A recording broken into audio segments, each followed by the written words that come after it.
Hello, my fellow Nigerians. Merry Christmas and a Happy New Year to everyone.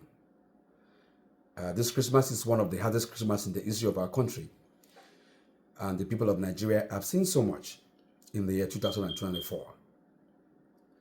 Thanks to Nigerians abroad, in diaspora, who have been cushioning the effects of hunger, poverty, and hardship ravaging Nigerian people in the last 1.5 years of President Bola Ahmed Tinubu administration.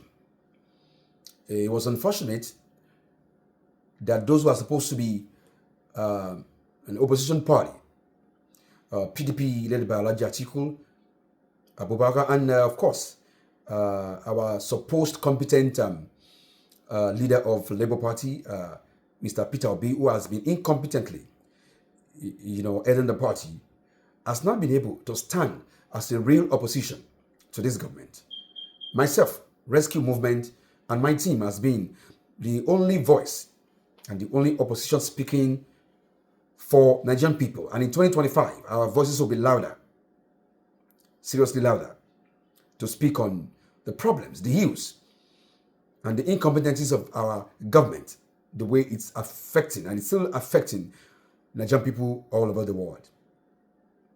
The hardship in Nigeria, the poverty in Nigeria, the bad governance in Nigeria is not only affecting those who are in Nigeria, it's affecting even some of us, many people who are in diaspora these days, because the burden of what is going on in our country is shared by those who are at home and most people who are abroad. Early 2023, when Mr. President took office, he removed subsidy and said that after removing subsidy, things were going to be better. And after removing subsidy, there wasn't going to be any increase in fuel in our country. Fuel moved from 200 and something to about 600 naira. Little did we know that less than a year later, fuel in our country is over 1,000 naira. What a government we are running. In the last 1 year, this government has gone all around the world trying to woo investors into our nation. This is the end of the year. I'm afraid none has come to a nation because no investor will come and invest in a country that its economy is of no shape. Hardship in the country. No investor will come and invest in an unstable economy.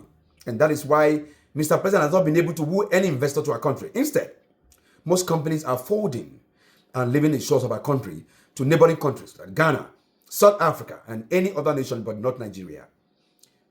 The most populous black nation on earth is hit with hardship, with poverty, with unstable economic activities, and the political landscape is nothing to write home about.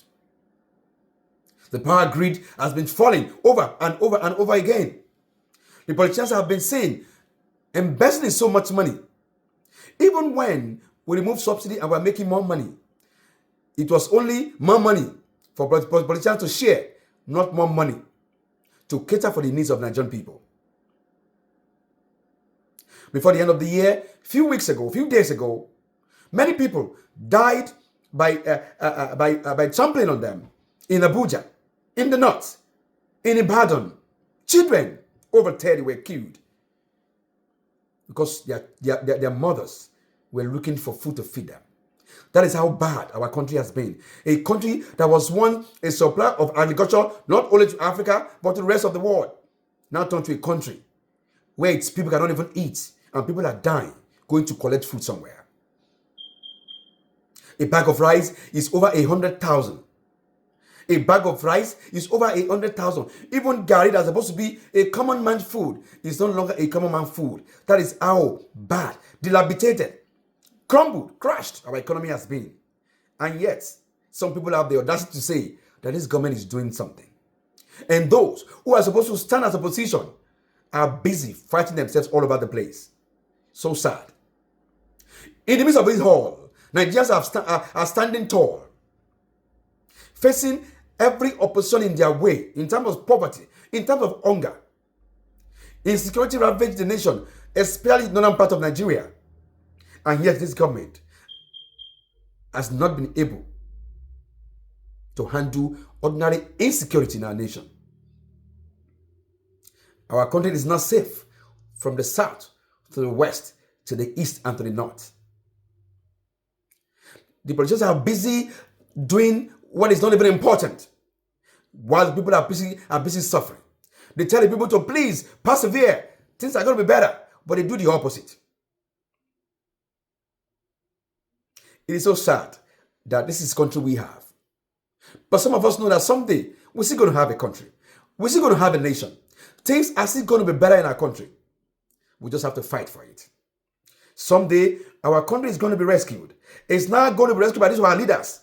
There must be a generational shift of power someday, taking the power away from our leaders to younger set of generations like some of us who can run this country better than it is right now.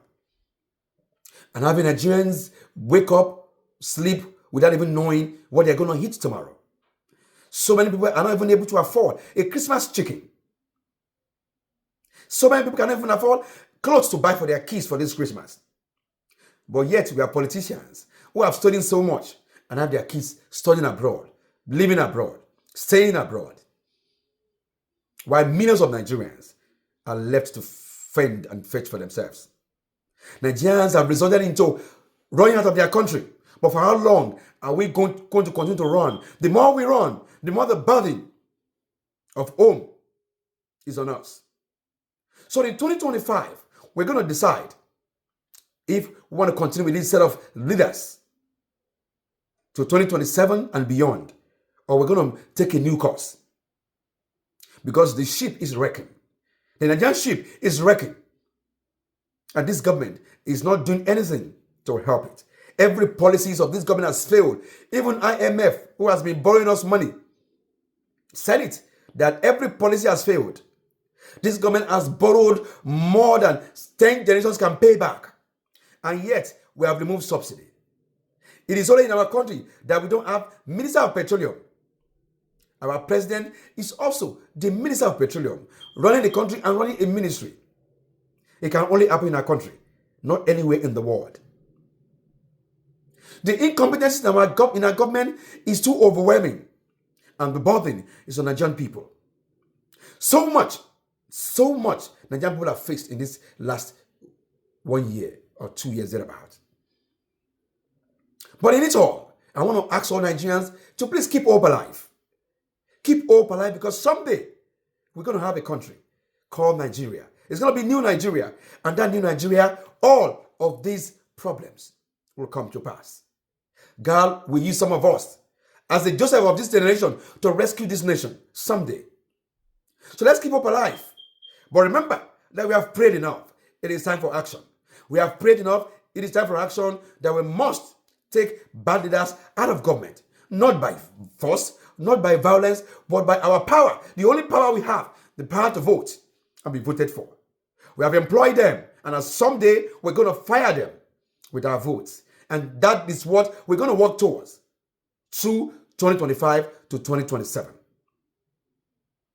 Merry Christmas to all Nigerians. Merry Christmas to all my rescue team all across the nation. Merry Christmas to you. Merry Christmas to me. I remain Faduri Oluwadare Joseph, aka Father Joe, the former presidential aspirant under Labour Party and the leader of Rescue Movement for New Nigeria. Thank you, and have a prosperous New Year.